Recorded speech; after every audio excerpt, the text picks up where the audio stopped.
selamat pagi semuanya. Gimana kabar kalian hari ini? Semoga kita tetap sehat selalu ya. Oke, karena pada pembelajaran hari ini yaitu belajar mandiri dan penugasan, jadi Ibu membuatkan video pembelajaran ini agar kalian bisa tetap belajar dari rumah. Oke, sebelum dimulai, kita akan berdoa terlebih dahulu. Oke, semua dipersiapkan dulu dirinya. Kita ingin berdoa. Oke, dalam Bapa dan Putra dan Kudus, amin. Ya Tuhan, sekarang kami akan memulai pembelajaran pada hari ini. Kau pimpin dan sertai ya Tuhan agar pembelajaran hari ini dapat berjalan dengan lancar. Kau berkati ya Tuhan agar anak-anak dapat memahami apa yang Bu Kezia sampaikan. Oke, sehingga saat ulangan nanti nilai mereka bisa mendapatkan hasil yang maksimal dan terbaik. Terima kasih ya Tuhan, Kau pimpin sertai selama pembelajaran hari ini. Dalam nama Tuhan Yesus kami sudah berdoa dan mengucap syukur. Haleluya. Amin. Dalam Bapa, Putra, dan Kudus. Amin. Oke, sebelum dilanjut untuk pembelajaran hari ini, jangan lupa untuk absen di kolom komentar YouTube di bawah ini. Oke, Ibu akan mengambil absen melalui kolom komentar YouTube di bawah ini. Jadi jangan lupa untuk absen dengan menuliskan nama lengkap serta kelas kalian. Oke. Nah, sekarang Ibu akan menjelaskan di bab yang sama ya dari pertemuan sebelumnya, yaitu masih di bab 7 tentang garis dan sudut. Oke. Dimana di sini terdapat 3 subbab utama. Oke, kemarin kita sudah bahas ya untuk subbab yang pertama. Sekarang kita akan masuk ke subbab yang kedua. Oke. Untuk subbab yang kedua yaitu ada materi tentang sudut dan hubungan antar sudut. Nah, sebelum lanjut nih untuk pembelajaran hari ini, Ibu ingin mengingatkan, dalam pembelajaran hari ini akan terdapat tugas. Oke, tugasnya akan disampaikan selama video ini berlangsung. Jadi bukan di akhir ya, tapi selama video ini berlangsung. Oke, jadi silakan ditonton full video YouTube ini. Nanti akan terdapat beberapa soal tugas di dalamnya. Oke. Jadi nanti bisa kalian siapkan dulu nih buku tulis serta alat tulis kalian, lalu ditulis nanti saat muncul slide yang berjudul "Yuk dicoba". Oke, Ibu ingatkan terlebih dahulu bahwa terdapat 4 soal "Yuk dicoba" pada tugas kali ini. Oke, soal tersebut akan tersebar selama video ini berlangsung. Jadi nanti diperhatikan baik-baik, jangan di-skip videonya, jangan diloncat-loncat menonton videonya, karena video ini akan terus berlangsung dan di dalamnya akan ada penugasan. Oke, seperti itu ya. Nah, sekarang Ibu akan masuk ke materi kita hari ini, yaitu tentang sudut dan hubungan antar sudut. Oke, di sini bisa kalian perhatikan, terdapat beberapa contoh sudut yang ada di kehidupan kita sehari-hari. Oke, bisa kalian lihat di sebelah pojok kiri atas. Nah, di sana terdapat kursi lipat yang terbuat dari kayu. Nah, ini merupakan contoh aplikasi sudut di kehidupan kita sehari-hari ya. Oke, di sini bisa kalian lihat terbentuk sebuah sudut. Nah, ini namanya sudut. Lalu ada juga pengaplikasian sudut pada jam dinding. Oke, kedua arah panah ini menunjukkan sebuah besaran sudut. Oke, selain itu ada juga pada sebuah kipas lipat. Oke, kalau kalian lihat nih, kipasnya saat dibuka nanti akan membentuk sebuah sudut di tengah-tengahnya. Nah, itu namanya sudut ya. Lalu ada juga sudut pada ujung lapangan. Oke, ini bisa lapangan sepak bola atau lapangan bulu tangkis dan sebagainya. Nah, sudut ini diaplikasikan juga pada lapangan-lapangan olahraga. Contohnya lapangan sepak bola, lapangan bulu tangkis, dan sebagainya. Oke, selain itu ada juga sudut yang terdapat pada perpotongan rel kereta api. Nah, kalau kalian perhatikan nih, perpotongan rel kereta api ini membentuk sudut-sudut tertentu. Oke, mungkin mulai penasaran nih, apa sih sudut itu? Oke, kita akan masuk ya ke materinya. Jadi sudut itu terbentuk dari perpotongan 2 sinar garis. Oke, diingat ya materi kemarin tentang sinar garis. Nah, sinar garis itu memiliki titik awalan. Oke, misalnya sinar garis BA. Nah, dilihat ya gambarnya, sinar garis BA, di mana titik awalannya ada di titik B. Nah, lalu diperpanjang hingga ke ujung sebelah kanan atas. Oke, itu namanya sinar garis. Nah, perpotongan ini dibuat dari dua sinar garis, berarti sinar garis BA dan sinar garis BC. Nah, sehingga akan terbentuk satu titik potong. Nah, titik potong ini yang disebut dengan titik sudut. Nah, kalau di contoh gambar, titik sudutnya adalah titik B. Oke, seperti itu ya. Selain itu ada juga beberapa unsur yang ada pada sudut. Yang pertama yaitu kaki-kaki sudut. Nah, kaki-kaki sudut ini terbentuk dari dua sinar garis tersebut. Nah, kaki sudutnya berarti adalah sinar garis BA dan sinar garis BC. Oke, selain itu ada juga namanya tadi titik sudut. Nah, titik sudut itu titik pertemuan ya antara dua sinar garis tadi. Contohnya adalah titik B ini. Nah, ini adalah titik sudutnya. Lalu ada juga namanya daerah sudut. Nah, daerah sudut ini adalah daerah yang terbentuk karena besaran sudut yang ada pada kaki-kaki sudut tadi. Itu beberapa unsur yang ada pada sudut. Nah, selanjutnya ada yang namanya simbol. Simbol dari sudut. Nah, sudut biasa disimbolkan dengan huruf-huruf Latin seperti alfa, beta, gamma, theta, dan sebagainya. Nah, itu merupakan simbol dari sudut. Oke, selain itu, sudut juga bisa dituliskan dengan sudut A, B, C. Contohnya nih, tadi ada sinar garis sinar garis BA dan sinar garis BC. Nah, kita tarik dari yang ujungnya. Berarti sinar garis A, B, C, sehingga terbentuklah sudut ABC. Atau bisa juga kita ambil titik tengahnya atau titik sudutnya, sehingga disebut juga sebagai sudut B. Oke, jadi penamaannya bisa menggunakan huruf Latin, alfa, beta, gamma, lalu bisa juga dengan unsur yang ada pada sudutnya, yaitu sudut A, B, C, harus berurutan ya, dimana titik sudutnya itu ada di tengah-tengahnya. Jangan sembarangan menamai sudut.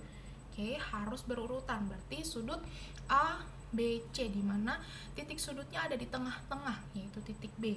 Atau bisa juga dituliskan simbolnya dengan sudut B, yaitu sudut yang ada di titik pusatnya. Oke, itu untuk beberapa simbol yang ada pada sudut. Nah, selain itu ada juga dua jenis sudut. Oke, selain itu ada juga satuan-satuan pada sudut. Yang pertama ada satuan dalam bentuk derajat. Oke, derajat itu seperti ada di atas ya. Jadi derajat itu letaknya ada di atas seperti pangkat dan bentuknya adalah lingkaran kecil. Nih, contohnya seperti ini, 180 derajat. Nah, itu adalah lambang satuan sudut. Nah, selain itu ada juga satuan sudut berupa radian atau disingkat dengan rad. Nah, jadi satuan sudut itu berbentuk derajat atau rad. Nah, hubungan antara derajat dan rad itu ada di kotak biru sebelah kanan atas ini. Jadi 180 derajat itu sama dengan pi rad.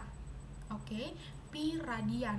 Nah, atau dapat juga kita artikan, jika 1 derajat berarti 180-nya kita pindah ruaskan ke sebelah kiri. Jadi pi dibagi 180.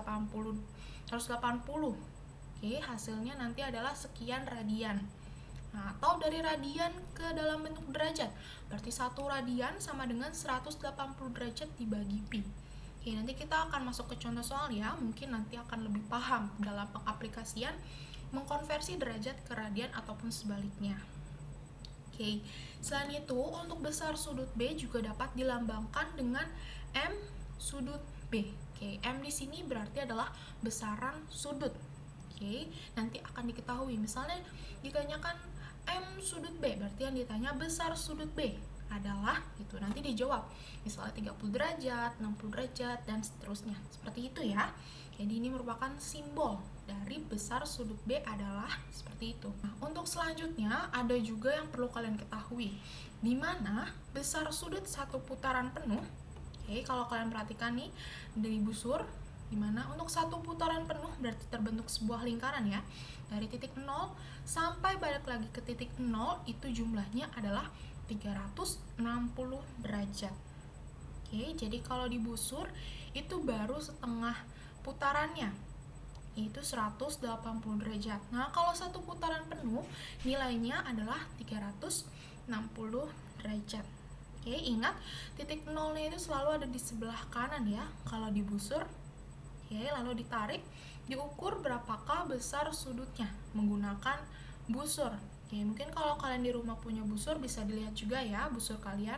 Nah, di sini sudah Ibu fasilitasi dengan gambar busur yang Ibu cari di Google. Gitu ya.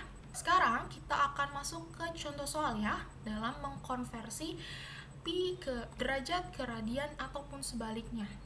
Nah, contoh yang pertama, nilai dari 2 pi radian dan 2 radian dalam derajat adalah, oke, jadi di sini ada 2 ya contoh soalnya. Pertama kita konversi dulu nih. Dari 2 pi radian ke dalam bentuk derajat. Caranya gimana? Oke, yang pertama, ingat tadi 2 pi radian, di mana 1 radian sama dengan 180 derajat. Oke, berarti kalau 2 pi radian tinggal kita kalikan 2 ya, 180 derajat. Hasilnya adalah 360 derajat. Oke, itu untuk jawaban yang pertama, yaitu 2 pi radian sama dengan 360 derajat. Oke, untuk soal yang kedua, ada 2 radian sama dengan berapa derajat. Nah, caranya gimana? Tadi kita balik dulu ya. Nah, tadi 1 radian sama dengan 180 derajat dibagi pi. Nah, berarti kalau 2 radian kita kali 2 ya. Berarti 2 dikali 180 derajat dibagi pi. Oke, ingat pi itu nilainya adalah 3,14. Atau jika nanti ada kelipatan 7 pada salah satu nilai di sini, kita bisa memasukkan nilai 22/7. Oke, jadi pi bisa berbentuk 3,14 atau 22/7. Gitu ya. Nah, di sini Ibu pakai 3,14 ya, karena tidak ada kelipatan 7.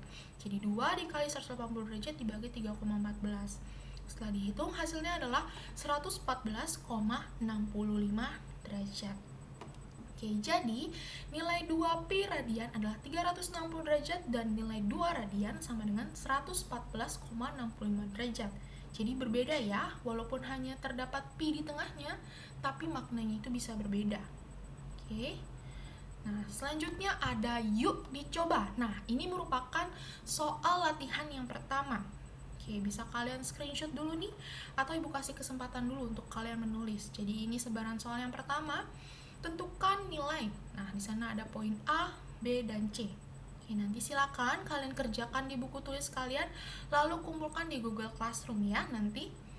Oke, bisa ditulis dulu soalnya sebelum Ibu lanjut layar PowerPoint-nya. Oke, sudah. Oke, Ibu lanjut ya materi hari ini. Jadi selanjutnya itu ada beberapa jenis sudut. Oke, di sini terdapat 6 jenis sudut ya. Yang pertama adalah sudut lancip. Oke, sudut lancip itu nilainya dari 0 sampai 90 derajat. Nah, jadi kalau ada sudut 18 derajat, 45 derajat, dan sebagainya, yang nilainya kurang dari 90 derajat namanya adalah sudut lancip. Oke, selain itu ada juga yang namanya adalah sudut siku-siku. Nah, kalau sudut siku-siku, nilainya itu harus tepat 90 derajat. Nah, itu namanya sudut siku-siku ya. Lalu ada juga namanya sudut tumpul. Nah, kalau sudut tumpul, nilainya itu 90 derajat sampai 180 derajat. Oke, jadi kalau ada nilai nih, sudut 93 derajat atau sudut 174 derajat. Nah, itu namanya adalah sudut tumpul. Oke, selain itu ada juga namanya sudut lurus. Oke, sudut lurus ini seperti bentuknya ya, lurus akan membentuk sudut 180 derajat. Jadi nilainya harus tepat 180 derajat untuk sudut lurus. Oke, lalu yang kelima ada namanya sudut refleks. Nah, tadi kita sudah sampai ke sudut lurus yaitu 180 derajat. Berarti 180 derajat sampai 360 derajat. Oke, jadi balik lagi ya, hampir balik lagi ke putaran awal, itu dinamakan sudut refleks. Oke, nilainya itu harus lebih dari 180 dan kurang dari 360 derajat. Itu disebut sudut refleks. Dan yang terakhir ada jenis sudut namanya sudut satu putaran penuh. Tadi ya, sudut satu putaran penuh nilainya adalah 360 derajat. Oke, itu adalah beberapa jenis sudut. Oke, Ibu masuk ya ke contoh soal untuk jenis-jenis sudut ini. Oke, pertanyaannya, berapa besar sudut pada pukul 3 dan pukul 4? Oke, jadi ini contoh soal yang kedua ya.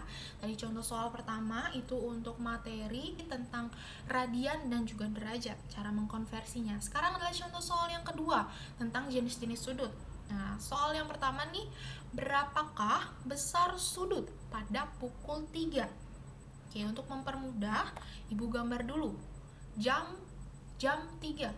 Oke, dilihat ini sudah jam 3 tepat ya. Di mana akan terbentuk yang namanya sudut siku-siku. Nah, ingat tadi sudut siku-siku besarnya 90 derajat. Jadi pukul 3 akan terbentuk sudut 90 derajat. Oke, untuk pertanyaan yang kedua, berapakah besar sudut pada pukul 4? 4 tepat ya. Nah, di sini udah Ibu gambar pada pukul 4 tepat. Nah, kalau dilihat pukul 4 ini membentuk sudut tumpul atau lebih dari 90 derajat dan kurang dari 180 derajat. Nah, tadi kalau sudut tumpul lebih dari 90 derajat berarti kita sudah punya nilai pasti yaitu 90 derajat. Ditambah, nah tambahannya berapa nih? Dari jam 3 ke jam 4. Nah, diperhatikan, jika dari jam 3 ke jam 6 itu akan terbentuk lagi sudut siku-siku. Berarti dari angka 3 ke 6 nilainya itu juga 90 derajat. Karena di sini terdapat 3 nilai ya. 1, 2, 3, maka 90 derajat Ibu bagi 3. Oke, hasilnya 30 derajat ya. Jadi untuk satu loncatan ke jam berikutnya itu nilainya 30 derajat. Oke, jadi besar sudut pada pukul 4 adalah 90 derajat tambah 30 derajat. Hasilnya 120 derajat. Itu untuk contoh soal yang kedua ya, tentang jenis sudut. Nah, sekarang Ibu masuk ke slide berikutnya yaitu slide yuk dicoba. Oke, ini sebaran soal yang kedua ya, dari latihan nomor 2. Bisa kalian screenshot dulu atau bisa ditulis dulu nih soalnya. Jadi soal latihan yang kedua ditanya, berapa besar sudut pada pukul 8 tepat dan pukul 9 lewat 5. Oke, nanti bisa kalian kerjakan ya jawabannya. Caranya sama seperti contoh soal tadi. Oke, sekarang Ibu masuk ke materi yang terakhir pada hari ini, yaitu tentang hubungan antar sudut. Oke, di sini ada 3 hubungan antar sudut. Yang pertama adalah sudut berpenyiku atau disebut juga dengan sudut komplement. Nah, yaitu dua buah sudut yang saling berhimpit serta membentuk sudut siku-siku. Nah, untuk mudah mengingatnya, namanya saja sudah sudut berpenyiku, berarti akan membentuk sudut siku-siku. Oke, di sini ada ilustrasinya, bisa kalian perhatikan. Jadi jika ada sudut X dan sudut Y berdempetan dan membentuk sudut 90 derajat, maka sudut X merupakan komplement dari sudut Y. Nah, itu maksudnya ya. Jadi sudut X ditambah sudut Y itu jumlahnya adalah 90 derajat. Itu namanya sudut berpenyiku. Lalu yang kedua, ada namanya sudut berpelurus atau suplemen. Nah, kalau tadi berpenyiku terbentuk sudut siku-siku, maka kalau sudut berpelurus, maka terbentuklah sudut lurus atau jumlahnya 180 derajat. Oke, jadi kalau sudut X ditambah sudut Y, hasilnya adalah 180 derajat. Berarti sudut X merupakan sudut suplemen dari sudut Y. Oke, itu untuk sudut berpelurus. Dan yang terakhir ada namanya sudut bertolak belakang. Oke, sudut bertolak belakang yaitu dua buah sudut yang saling bertolak belakang atau membelakangi gitu ya. Mereka akan memiliki nilai besaran yang sama. Contohnya nih, pada gambar di samping.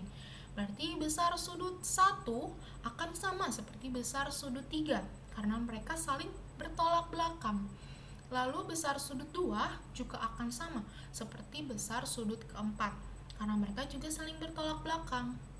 Oke, lalu kalau kalian telaah atau pahami lebih lanjut nih, maka sudut 1 ditambah sudut 2 merupakan sudut yang saling berpelurus. Oke, berarti sudut 1 tambah sudut 2 nanti nilainya adalah 180 derajat. Oke, sama halnya dengan sudut 2 ditambah sudut 3, itu juga hasilnya 180 derajat ya. Ini juga muter, berarti sudut 3 ditambah sudut 4 hasilnya sama, 180 derajat. Dan sudut 4 kalau dijumlahkan dengan sudut 1 itu juga hasilnya sama, 180 derajat. Atau kalau kalian totalkan nih, semua besaran sudut dari sudut 1 sampai sudut 4, hasilnya itu pasti 360 derajat karena ini merupakan besaran satu putaran. Oke, itu untuk hubungan antar sudut ya. Ibu masuk ke contoh soalnya. Nah, perhatikan gambar di samping. Oke, di sana ada garis yang saling berpelurus ya.